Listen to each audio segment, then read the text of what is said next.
सम उज्ज्वल निर्मळ हयो सोना हैया थाळे हिम सम उज्ज्वल निर्मळ हयो सोना हैया थाळे हो जेव्हा बाहेर तेव्हा भीतर हो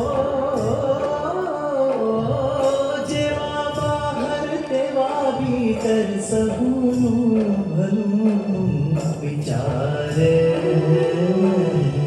सबून भलून विचारे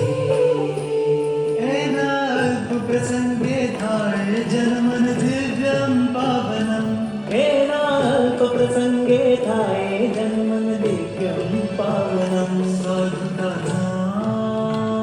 हिमालय प्रमुख स्वामी साधुकाना